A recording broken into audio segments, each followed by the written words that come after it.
نحمدہ و نصلی و نسلم علی رسول الکریم بسم اللہ الرحمن الرحیم۔ مولانا روم رحمۃ اللہ علیہ اللہ کے ایک ولی کامل گزرے ہیں جنہوں نے مثنوی شریف لکھی اور اللہ نے اس کو بڑی مقبولیت عطا فرمائی، بلکہ اس کے لیے تو یہ مشہور ہے کہ مثنوی مولوی معنوی ہست قرآن در زبان پہلوی، یعنی قرآن کی باتیں مولانا روم رحمۃ اللہ علیہ نے فارسی کے اشعار کے اندر بیان فرمائی۔ اس کے اندر جو حکایات مولانا روم رحمۃ اللہ علیہ نے ذکر فرمائی ہیں وہ بڑی دلچسپ حکایات، اور ان حکایات کے ذریعے انہوں نے بہت سے پیغام دیے ہیں امت کو اور بہت سے سبق دیے۔ میرے والد گرامی حضرت خواجہ شاہ مفتی محمد محمود الولی رحمۃ اللہ تعالی علیہ نے ان میں سے چند حکایات کو بہار مثنوی کے نام سے جمع کیا، اور وہ اسباق اور وہ فوائد جو حضرت مولانا روم رحمۃ اللہ علیہ نے بیان فرمائے تھے ان کا بھی آپ نے ذکر فرمایا، اور ان حکایات کی روشنی میں جو موجودہ دور کے لحاظ سے جو فوائد اور سبق ہمیں ملتے ہیں ان کا بھی آپ نے ذکر فرمایا۔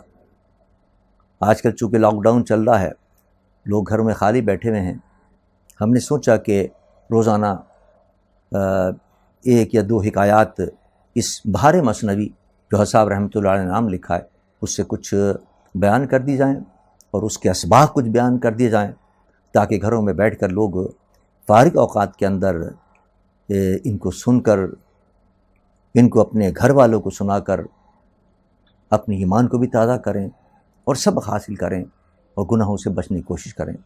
اللہ تعالی ہماری اس کوشش کو قبول فرمائے۔ پہلی حکایت مولانا روم رحمۃ اللہ علیہ کی جو نقل فرمائی ہے حضرت صاحب رحمۃ اللہ علیہ نے بہار مثنوی میں، وہ ایک مفلس قیدی کا واقعہ ہے۔ واقعہ یہ ہے کہ ایک بھوکا اور مفلس شخص تھا، وہ جیل خانے میں قید ہو گیا کسی سزا کے اندر، لیکن وہ ایسا حریص تھا کہ جتنے ساتھی تھے جیل کے اندر ان سب کے کھانے وہ کھا جایا کرتا تھا، اور جیل کے تمام قیدی اس سے پریشان تھے، کسی کو وہ کھانا نہیں دیتا تھا۔ اپنی غنڈہ گردی سے، اپنی طاقت سے لوگوں کی چھین کر کھانے اور روٹیاں چھین کر وہ سب ہضم کر جایا کرتا تھا۔ تنگ تھے سارے کے سارے قیدی اس سے۔ سارے قیدیوں نے مل کر جیلر سے شکایت کی اور کہا کہ ہمیں یہ کچھ کھانا نہیں دیتا ہے، ہمارے کھانے چھین کے کھا جاتا ہے، ہم اس سے تنگ ہیں، اس کو خدا کے واسطے یہاں سے نکالو۔ جیلر نے انکوائری کرائی کہ کہیں ایسا الزام تو نہیں لگا رہے، واقعی صحیح ہے یہ؟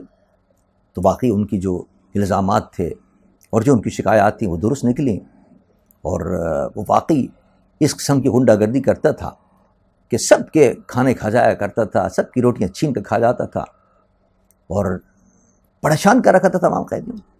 چنانچہ جیلر نے حکم نافذ کر دیا کہ اس کو نکال دیا جائے اور جیل سے اس کو بھگا دیا جائے، اس کو چھوڑ دیا جائے اس کو جیل سے۔ جب یہ پیغام ملا اس کو تو وہ تو جیلر کے پاس آ گیا اور جیلر کے قدموں میں پڑھ کر کہنے لگا کہ خدا کے واسطے مجھے تم جیل سے نہیں نکالو، اس لیے کہ میں تو باہر جاؤں گا تو میں تو بھوکا مر جاؤں گا، مفلس آدمی ہوں، مجھے تو کھانے کو نہیں ہے، میرے لیے تو یہ جیل جنت بنی ہوئی ہے، یہاں کم سے کم چھین جھپٹ کر کھا تو لیتا ہوں میں، تو مجھے خدا کے واسطے یہاں سے نہیں نکالو۔ اس نے کہا نہیں، لوگ تنگ آ گئے ہیں، اور تیری اس دہشت گردی کی وجہ سے اور تیری اس غنڈہ گردی کی وجہ سے پریشان ہے لوگ، تو سب کی چھین کے کھا جاتا ہے کھانے، یہاں نہیں رہ سکتا، تو نکل جائے۔ اس کو نکال دیا گیا، اور نکالنے کے بعد ساتھ یہ بھی اس نے کیا جیلر نے کہ ایک اونٹ پہ بٹھایا اور پوری منادی کروا دی پورے شہر کے اندر کہ بھائی اس کے ساتھ کوئی معاملہ نہ کرے، اگر کوئی معاملہ کرے گا تو وہ خود ذمہ دار ہوگا، کیونکہ یہ مفلس شخص ہے، کسی کے پیسے لے کے کھا جائے اور پھر آپ آ جائیں عدالت کے اندر تو عدالت ذمہ دار نہیں ہوگی، ہم اعلان کرتے ہیں کہ مفلس شخص ہے، اس کے ساتھ کوئی معاملات نہ کرے۔ جب یہ سارا اونٹ پر اعلان ہوتا رہا، اعلان ہونے کے بعد جب وہ اعلان ختم ہوا تو اونٹ والے نے اسی مفلس شخص سے کہا کہ بھائی اس کا کرایہ تو دے گا نہیں مجھے، اس اونٹ کا کرایہ کم از کم اس اونٹ کے چارے کے پیسے تو مجھے دے دے جو تو نے سارے دن گھمایا ہے اس کو۔ اس مفلس شخص نے کہا کہ تو نے ابھی سارے دن اعلان نہیں سنا کہ میں مفلس ہوں اور میری افلاس کی پوری دنیا میں شہرت ہو رہی ہے اور تو بہرا ہو گیا, تجھے کچھ سنا ہی نہیں دیا اور مجھ سے پیسے مانگ رہا ہے. ابھی تو اعلان ہوا ہے, پوری دنیا میں اعلان ہوا ہے کہ مجھ سے کوئی معاملہ نہ کرے, وہ اپنے خود ذمہ دار ہوگا, اور تو کہنا مجھ سے معاملہ کر رہا ہو, کہنا مجھ سے پیسے مانگ رہا ہے. یہ واقعہ حضرت مولانا روم رحمۃ اللہ علیہ نے لکھا مثنوی شریف کے اندر. اس سے کچھ سبق دیے امت مسلمہ. پہلا سبق تو یہ دیا کہ جس طرح وہ حریص شخص ہرس تھی اس کو, اور ہرس کی وجہ سے وہ دوسرے قیدیوں کے کھانے کھا جایا کرتا تھا, ان کی روٹیاں چھین کے کھا جایا کرتا تھا, یہی دنیا کے اندر حریص لوگوں کا حال ہے کہ وہ کسی کو کھاتا پیتا نہیں دیکھ سکتے. لوگوں کی چھین رہے ہیں اس دنیا کے اندر, لوگوں کی کھانے چھین رہے ہیں, لوگوں کے مال چھین رہے ہیں طرح طرح سے. کہیں چور بازاری عام ہو رہی ہے, کہیں ہرس کے اندر رشوتیں عام ہو گئی ہیں, کہیں ہرس کے اندر سٹے کا کاروبار چل رہا ہے, کہیں اور گھناؤنے کاروبار ہو رہے ہیں, اور ان گھناؤنے کاروباروں کے ذریعے وہ اپنے کیا نام ہے مال کو بڑھا رہے ہیں, اور کیا نام ہے ہرس کے اندر اپنے پیٹوں کو بھر رہے ہیں, اور لوگوں کے مالوں کو چھین رہے ہیں, اور لوگوں کو تنگ کر رکھا. پوری دنیا ان کے لیے عذاب بنا دی انہوں نے. جس طرح وہ شخص اس نے اپنے ہرس کی وجہ سے اس قید خانے کے اندر قیدیوں کی زندگی عذاب کر رکھی تھی, آج حریص لوگ جو ہیں انہوں نے پورے معاشرے کی اور معاشرے میں رہنے والوں کی زندگیاں عذاب بنا رکھی ہیں اپنے ہرس کی وجہ سے. اپنے مال اور دولت کے حرام اور حلال کی تمیز انہوں نے اٹھا دی ہے, ہر حرام طریقے سے مال کھا رہے ہیں, ذخیرہ اندوزی کر رہے ہیں. کتنا مشکل وقت آیا قوم کے اوپر. یہ اس پر تو چاہیے کہ وہ اپنے کارخانوں کے اتنی دکانوں کے دروازے کھول دیتے غریبوں کے لیے اور عام لوگوں کے لیے, نہ کہ یہ کہ ذخیرہ اندوزی کر رہے ہیں. مہنگائی کر دی ہے, عام کر دی ہے. ان کو ہرس کی وجہ سے ہوش نہیں ہے اور لوگوں کو تنگ کرنے پہ آمادہ ہیں. حضرت مولانا روم رحمۃ اللہ علیہ سبق دیتے ہیں کہ اس حریص کی طرح نہ بنو, لوگوں کے لیے زندگی عذاب نہ بناؤ, اپنے لیے بھی عذاب نہ بناؤ اور لوگوں کے لیے بھی عذاب نہ بناؤ زندگی. پہلا سبق تو یہ دیا حضرت مولانا روم رحمۃ اللہ علیہ نے اس واقعے سے. دوسرا سبق یہ دیا مولانا روم رحمۃ اللہ نے کہ دنیا جو ہے, حضور نے فرمایا الدنیا سجن المومن ہے, کہ دنیا جو ہے وہ مومن کے لیے قید خانہ ہے. مومن جو ہے وہ چاہتا ہے کہ اس قید خانے سے میں نکلوں اور اللہ کی بارگاہ میں حاضری دوں اور جنت کی بہاروں کے اندر جاؤں. لیکن بعض لوگ اس قید خانے کو بھی راحت کی جگہ بنا لیتے ہیں, اور ایسی راحت کی جگہ بناتے ہیں کہ اس سے نکلنا ہی مشکل ہو جاتا ہے. تو جو دنیا کے اندر پھنس جاتا ہے اور دنیا کے اندر لوٹ مار کر کے اور پیسہ جمع کر کے حلال و حرام سے اپنے لیے وہ جنت بنا لیتا ہے, اس کے لیے پھر دنیا سے نکلنا مشکل ہو جاتا ہے. اس کے لیے پھر موت مشکل ہو جاتی ہے, کیونکہ لوٹ مار کر کے اس نے اپنے لیے وہی جنت بنا لی جس طرح اس شخص نے ساتھیوں کے روٹیاں کھا کر قید خانے کو اپنے لیے جنت بنا رکھا تھا. یہی حال ہمارا ہے کہ ہم نے بھی اس دنیا کو, جس کے لیے میرے آقا نے اس کو قید خانہ فرمایا ہے, اس کو ہم نے لوٹ مار کر کے اپنے لیے جنت بنا لیا ہے. اور میں آخرت کی وہ فکر نہیں کہ آخرت میں جانا ہے, اصل تو جنت وہ ہے, باہر نکلنا وہ جنت ہے. لیکن باہر نکلنے کے بجائے ہم نے اس قید خانے کو جنت بنا لیا لوٹ مار کر کے, اور گھر بنا کر اور کوٹھیاں اپنی بنا کر. مولانا روم رحمۃ اللہ علیہ اس موقع پر فرماتے ہیں کہ گفت خانوں مان من احسان تست, ہم چو کافر جنتم زندان تست. ہم کہتے ہیں اللہ یہ جو تو نے ہمیں نعمتیں دی ہیں یہ تیرا بڑا احسان ہے, اور ہم نے لوگوں کے چھین کر اپنے لیے جو کوٹھیاں اور کاریں اور بنگلے بنا رکھے ہیں, بلیک میلنگ کر کے, رشوت لے کر, کرپشن کر کے جو بنائی ہیں کوٹھیاں اور کاریں بنگلے. مولانا فرماتے ہیں تو نے کافر کی طرح اس قید خانے کو جنت بنا لیا ہے, لیکن یہ جنت نہیں ہے تیرے لیے, جنت تو وہ تھی, یہ تو قید خانہ ہے, اس سے نکلنے کی کوشش کر. برخلاف اہل اللہ کی, کہ اہل اللہ جو ہیں وہ موت کی تمنا کرتے ہیں. یہی وجہ ہے کہ جو دنیا دار ہیں وہ موت سے ڈرتے ہیں, اس لیے کہ جنہوں نے جنت بنا رکھی ہے. لیکن اہل اللہ جو ہیں وہ موت کی تمنا کرتے ہیں کہ کس طریقے سے نکلیں اور اس جگہ پر جائیں کیونکہ انہوں نے وہ جنت بنائی ہوئی ہے. یہ قید خانہ ان کے لیے جنت نہیں ہے. مولانا روم رحمۃ اللہ علیہ فرماتے ہیں ان کو محبوب کے مشاہدے کی جنت ملے گی, ان کو جنت کی اعلیٰ نعمتیں ملیں گی. اس لیے وہ چاہتے ہیں کہ اس دوزخ سے نکلیں, اس دنیا کی قید خانے سے نکلیں اور وہاں آزادی کی ہواؤں میں فضاؤں کے اندر ہم سانس لیں. تو یہ اسی وقت حاصل ہوگا جب انسان اس دنیا کی مصیبتوں سے اپنے آپ کو بچائے، اس دنیا کی کرپشن سے اپنے آپ کو بچائے، تو پھر اس کے لیے وہ جنت جو ہے اور وہ باہر نکلنا اس دنیا سے جو ہے وہ جنت بن جائے گا. یہ دوسرا فائدہ مولانا روم رحمۃ اللہ نے بتایا.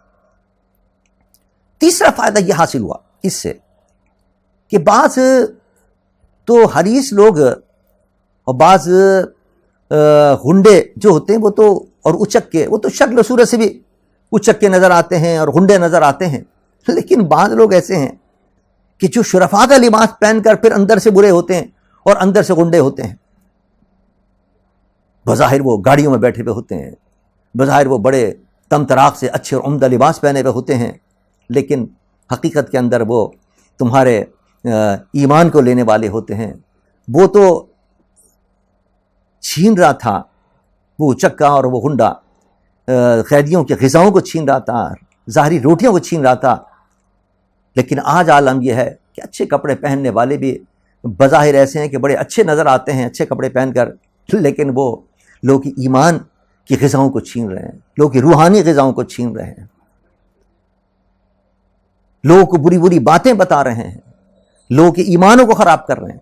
اپنی طمع اور لالچ کی وجہ سے آج کل ٹی وی پہ بیٹھ جاتے ہیں، کچھ اینکر ہیں، کچھ لوگ اچھے عہدوں پر فائد ہوتے ہیں، ان کو یہ فکر نہیں کہ یہ عہدہ، یہ منصب اللہ نے عطا کیا ہے، اللہ کے احکامات کی اطاعت کریں. نہیں، اس منصب کے ذریعے، اس ٹی وی کے ذریعے وہ غلط باتیں پھیلاتے ہیں، لوگوں کے ایمانوں کو خراب کرتے ہیں، لوگوں کے عقیدوں کو خراب کرتے ہیں، طمع اور لالچ کے اندر کہ ہمیں 4 پیسے مل جائیں گے اگر ہم کوئی کیا نام ہے اسلام کے خلاف بات کر لیں گے، دین کے خلاف بات کر لیں گے. تو وہ لوگ ایمانوں کو خراب کر رہے ہیں. وہ تو اونچا کا لوگ سے روٹیاں لیتا تھا، یہ روحانی غذا ہماری خراب کر رہے ہیں. حالانکہ یہ طمع اور لالچ تو بادشاہ اور حکام کے پاس نہیں آنی چاہیے کہ ہم چند پیسوں کے عوض کچھ کما لیں. دیکھیے انبیاء کرام کا عالم یہ تھا کہ انہوں نے تو دنیاوی لالچ تو بہت دور کی بات ہے، اخروی لالچ بھی نہیں رکھی لوگوں سے، اور صاف فرما دیا ان اجریہ الا علی اللہ. یہ جو میں تمہیں تبلیغ کر رہا ہوں، یہ جو میں اللہ کے احکامات تم تک پہنچا رہا ہوں، اس پر دنیا تو کیا، مجھے دین کا ثواب بھی تم سے نہیں چاہیے، اجر تم سے نہیں چاہیے. یہ جو میں پیغام دے رہا ہوں اس کا اجر بھی اللہ پر ہے کہ اللہ مجھے عطا فرمائے گا. تو انبیاء کرام کے نقش قدم پر چلنا چاہیے حکمرانوں کو بھی، صاحب منصب لوگوں کو بھی، کہ ذرہ برابر کسی چیز کا کوئی لالچ نہ رکھیں. جو عہدہ اللہ عطا کرے اس پر بیٹھ کر دین کی باتیں لوگوں تک پہنچائیں، اللہ کی باتیں لوگوں تک پہنچائیں، اس عہدوں کو، اس منصب کو غلط چیزوں کے لیے استعمال نہ کریں. مولانا روم رحمۃ اللہ علیہ نے اس پر سبق دیا. آپ فرماتے ہر نبی می گفت با قوم الصفا من نخواہم مزد پیغام از شما. فرماتے ہیں ہر نبی نے اخلاص کا مظاہرہ کیا ہے اور کہا کہ میں جب اس پیغام سے تم سے کوئی مزدوری طلب نہیں کرتا، میں تو اپنے رب سے یہ مزدوری اس کی لوں گا. تو حکمرانوں کو بھی چاہیے، صاحب مناصب لوگوں کو بھی چاہیے کہ وہ بھی دینی کام کرے اپنے منصب کے، اور کسی اجر کے طلبگار نہ ہوں، چند ٹکوں کے عوض اپنے دین کو نہ بیچیں اور اپنے اس منصب کو نہ بیچیں. مولانا روم رحمۃ اللہ علیہ نے ایک مثال دی اس جگہ پر. آپ فرماتے ہیں کہ دیکھو یہ جو صاحبی منصب لوگ ہیں، یہ جو حکمراں ہیں، یہ ایک ترازو کے مانند ہے. ترازو جو ہوتی ہے وہ بتاتی ہے کہ ہلکا کون سا ہے، بھاری کون ہے. ترازو کو تولیں گے تو پتہ چلے گا یہ ہلکا ہے، یہ بھاری ہے. تو صاحب اگر ترازو ہی بتانا چھوڑ دے کون ہلکا ہے کون بھاری ہے تو پھر تو انصاف اڑ جائے گا، ترازو کا جو مقصد ہے وہ تو ختم ہو جائے گا. مولانا روم رحمۃ اللہ علیہ فرماتے ہیں کہ حکمران جو ہوتے ہیں، جو صاحب مناصب لوگ ہوتے ہیں، وہ تو ترازو کے مانند ہوتے ہیں. ان کا کام تو یہ ہے کہ وہ یہ انصاف کر کے بتائیں کہ کون غلط کر رہا ہے، کون صحیح کر رہا ہے، کون صحیح راستے پر ہے، کون غلط راستے پر ہے، کون ہلکا ہے، کون بھاری ہے، کون صحیح کام کر رہا ہے، کون غلط کام کر رہا ہے، کون دین پر ہے، کون دین پر نہیں، کون سی بات صحیح ہے، کون سی بات غلط ہے. یہ تو ان کا کام ہے بتانے کا. اگر وہی غلط بات بتائیں گے تو پھر کہاں جائے گا انصاف کا؟ پھر کیا ہوگا؟ انصاف کا تو خون ہو جائے گا. وہ تو ترازو ہیں, ان کا کام تو ہلکے و بھاری کو بتانا ہے. مولانا روم رحمۃ اللہ علیہ فرماتے ہیں گر ترازو راتم آبو دے بمال راست کے گفتے ترازو وصف و حال. فرماتے ہیں اگر ترازو کوئی مال کا لالچ ہو جائے تو سچی اور بری اور اچھی حالت وہ کب بتائے گی؟ یہی حال حکمرانوں کا ہے, اور یہی حال صاحب مناصب لوگوں کا ہے, یہی حال ٹی وی پر بیٹھ کر تجزیہ کرنے والوں کا ہے کہ وہ صحیح بات بتائیں لوگوں کو. اگر وہی غلط بات بتائیں گے تو پھر انصاف کہاں جائے گا؟ یہی وجہ ہے. اور روم رحمۃ اللہ علیہ فرماتے ہیں یہی وجہ ہے کہ حکام کو تحفہ قبول کرنے کی ممانعت کی گئی ہے, تحفہ بھی قبول نہ کریں. کیوں؟ اس لیے کہ احسان کی وجہ سے تمہارا طبیعت اس کی طرف مائل ہو جائے گی جو تحفہ تمہیں دے گا, پھر تم انصاف نہیں کر سکو گے. اور روم رحمۃ اللہ علیہ فرماتے ہیں اس کی مثال جو ہے حکام کی اور حکمرانوں کی اور صاحب مناصب لوگوں کی آنکھ کی طرح ہے. آنکھ کے اندر ایک بال بھی پڑ جائے تو کھٹک ہوتی ہے. صاحب مناصب لوگوں کو ایک اتنا صاف ستھرا ہونا چاہیے کہ کسی کا تحفہ بھی وہ قبول نہ کریں. اگر تحفہ بھی قبول کر لیا تو انصاف نہیں کر سکیں گے. آنکھ کی طرح ان کا مقام ہونا چاہیے کہ بالکل صاف اور پاک رہیں, کوئی کھٹک نہ ہو ان کے کردار کے اندر, اور انصاف کے ساتھ وہ فیصلہ کر سکیں, انصاف کے ساتھ لوگوں کی بات کر سکیں. اس کے بعد ایک اور فائدہ بیان کیا جاتا ہے اس واقعے سے. وہ فائدہ یہ ہے کہ مولانا رحمۃ اللہ علیہ فرماتے ہیں کہ اس اچکے اور اس غنڈے اور اس مفلس قیدی کی مثال شیطان کی سی ہے. شیطان جو ہے اس نے بھی اللہ سے کہا تھا, کیا کہا تھا؟ ہم چو ابلی سے کہ می گفت اے سلام رب انذرنی لا یوم القیام. جس طرح اس قیدی نے کہا کہ جیلر مجھے یہاں رہنے دے اس قید کے اندر ہی, اسی طرح شیطان نے کہا اللہ سے, کیا کہا؟ ہے اللہ مجھے دنیا میں رہنے دے قیامت تک, مجھے مت ماریو, مجھے موت نہ دیو, قیامت تک مجھے رکھیو. کیوں رکھیو؟ اس کی وجہ بھی اس نے بتائی. قادری زندان دنیا من خوشم تاکہ دشمن زادگارا می کشم. شیطان نے کہا میں یہ جو قید خانے کی دنیا میں اس میں خوش ہوں, مجھے اللہ اس دنیا سے مت نکالیے. کیوں؟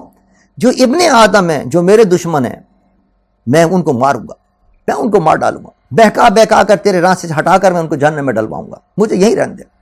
جس طرح وہ خوش تھا اور لوگوں کو بھوکا مار رہا تھا, اس طرح کیا نام ہے دنیا کے اندر رہ کر شیطان بھی یہی کام کر رہا ہے جو اس مفلس نے کیا تھا اس قید خانے کے اندر رہ کر کہ لوگوں کو بھوکا مارا تھا.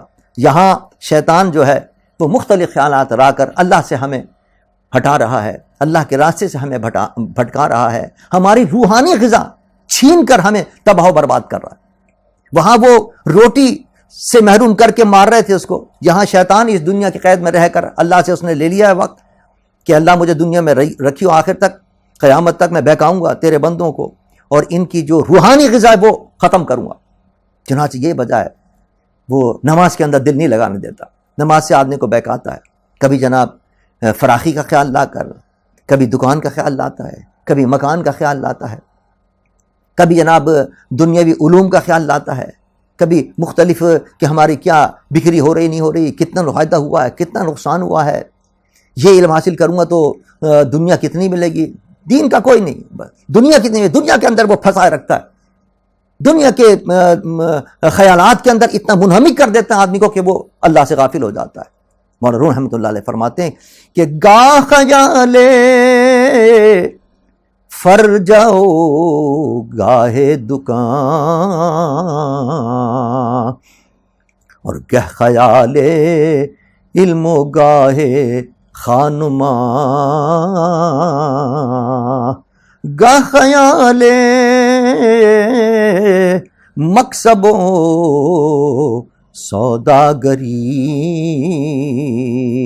اور گہ خیال تاجری و داوری. کبھی مولانا روم فرماتے ہیں کبھی خوشادی کا خیال آتا ہے، کبھی دکان کا خیال آتا ہے، کبھی کسی دوسرے علم کا خیال آتا ہے، کبھی گھر کے حوال کا خیال آتا ہے، کبھی پیسے سوداگاری کا خیال آتا ہے، کبھی تاجر ہونے اور عہدے کا خیال آتا ہے کہ مجھے کیا کرنا ہے کیا نہیں کرنا. الغرض دنیا میں وہ پھنسائے رکھتا ہے، کبھی بھی اللہ کی طرف اس کے نفس کو متوجہ نہیں ہونے دیتا. کبھی چلا بھی جاتے ہیں آدمی نماز کی طرف تو نماز کے اندر بھی خیال لا کر اللہ سے اس کی توجہ ہٹا دیتا ہے. اس کا علاج کیا ہے؟ مولانا روم فرماتے ہیں استعیذ اللہ من شیطان ہی قد ہلکنا آہ من طغیان ہی. فرماتے ہیں اللہ کی پناہ مانگو، جس طرح انہوں نے پناہ مانگی تھی جیلر سے کہ اللہ ان سے نجات دے دے ہمیں. حضرت مولانا روم رحمۃ اللہ علیہ فرماتے ہیں یہ شیطان جو ہے یہ دنیا کے اندر تمہیں بہکا رہا ہے اور تمہاری جو قیمتی دولت ہے، روحانی غذا ہے، وہ تم سے چھین رہا ہے. اللہ کی پناہ مانگو کہ اللہ تمہیں اس سے بچا لے اور اس کے فتنوں سے تمہیں بچا لے، اس کی شرکسی سے تمہیں بچا لے، اور یہ جو تمہیں بہکا کر اللہ سے دور لے جا رہا ہے اس سے اللہ ہی بچا سکتا ہے ورنہ کوئی بچانے والا نہیں. آخری فائدہ اس واقعے سے مولانا روم رحمۃ اللہ علیہ ہمیں بتانا چاہتے ہیں کہ دیکھو آدمی طمع کی وجہ سے بہرا ہو جاتا ہے. اس اونٹ والے کو یہ پتا تھا، سارے دن وہ ساتھ رہا ہے کہ کیا نام ہے اعلان سنتا رہا ہے کہ بھائی اس مفلس سے کوئی معاملہ نہ کرے، اس مفلس سے کوئی پیسے طلب نہ کرے، عدالت کوئی فریاد تمہاری نہیں سنے گی، مفلس ہو چکا ہے. لیکن طمع تھا اس کو، اس کے باوجود وہ اس کو نہیں سن سکا، اس اعلانات کو، اور آخر میں اس سے پیسے مانگنے لگا. بھائی تو مجھے گھاس کے پیسے دے. اس نے کہا تو نے سنا نہیں ہے، سارے دن اعلان ہوتا رہا ہے کہ میں مفلس ہوں، میرے ساتھ کوئی معاملہ نہ کرے، اب تو مجھ سے پھر پیسے مانگ رہا ہے. پتہ چلا طمع ایسی چیز ہے کہ آدمی کو اندھا و بہرا کر دیتی ہے، کوئی چیز کو سنائی نہیں دیتی. دنیا کی جو طمع ہے، دنیا کی جو لالچ ہے، اس نے ہمیں بہرا کر دیا ہے. قرآن کی باتیں ہمارے سنائی نہیں دیتی، قرآن کی جو ارشادات ہیں وہ ہمیں دکھائی نہیں دیتے. اللہ کا فرمان ہے یہ گناہ کرو گے جہنم میں جاؤ گے، یہ گناہ کرو گے جہنم میں جاؤ گے، یہ کرو گے تو جہنم میں جاؤ گے. لیکن ہمیں کچھ یاد نہیں آ رہا، کچھ سنائی نہیں دے رہا، کچھ نظر نہیں آ رہا، اس لیے کہ طمع نے، دنیا کی طمع نے ہمیں اندھا اور بہرا کر دیا. اور جب قرآن پاک میں اللہ فرماتا ہے کہ جس میں طمع نہیں ہوتی ان کے کان بھی اللہ کھول دیتا ہے، ان کی آنکھیں بھی کھول دیتا ہے، ان کو برائی نظر آتی ہے، ان کو گناہ نظر آتے ہیں، وہ اس سے بچ جاتے ہیں. یہ بھی اللہ کا کرم ہے جس پر اللہ تبارک و تعالیٰ اس کو طمع سے پاک کرے. قرآن پاک میں اللہ فرماتا ہے وَلَوْ عَلِمَ اللَّهُ فِيهِمْ خَيْرًا لَأَسْمَعَهُمْ. جس کو اللہ خیر دینا چاہتا ہے اس کو اپنی باتیں سنواتا ہے، یعنی کان اس کے کھول دیتا ہے تو پھر وہ سنتا ہے. سمجھ لو اللہ کا کرم ہے اس کے اوپر کہ اس کے کان کھل گئے اور یہ باتیں سن رہا ہے. اور باتیں اللہ کی جو سن لے، اللہ اکبر، وہ تو پھر سدھرتا چلا جاتا ہے. باتیں اللہ کی جو ہیں وہ تو کیمیا ہے، وہ تو رحمۃ اللہ علیہ فرماتے ہیں کیمیا داری کے تبدیل لشکنی گرچہ چوئے خوب ود نی لشکنی. مولانا روم فرماتے ہیں تیرے پاس تو کیمیا ہے، اگر خون کی نہر بھی تیرے پاس ہو تو اس کیمیا کے ذریعے تو اس کو دریا نیل بنا سکتا ہے، صاف و ستھرا دریا میں تبدیل کر سکتا ہے. اور وہ اللہ کے رسول کی باتیں ہیں. جب اللہ کے رسول کی باتیں تو سنے گا، قرآن کی باتیں سنے گا، حدیث کی باتیں سنے گا، تو سمجھ لے تیرے دل کے اندر خون کا دریا بھی بہ رہا ہے تو وہ بھی دریا نیل بن جائے گا، صاف ستھرا دریا بن جائے گا، اور تجھے اللہ تعالیٰ نیکیوں کی ہدایت عطا فرما دے. یہ ہم نے جو سلسلہ شروع کیا درس مسند کا اسی لیے تاکہ اللہ کے رسول کی باتیں سنیں تو دل کے اندر جو ہمارے برائیاں ہیں وہ برائیاں ہماری ختم ہو جائیں گی. اللہ ہمارے کانوں کو کھول دے اور ہماری آنکھوں کو کھول دے تاکہ برائی اور اچھائی کے اندر ہم تمیز کر سکیں اور اللہ کی فرما برداری کر کر جنت حاصل کر سکیں. وما علینا الا البلاغ المبین.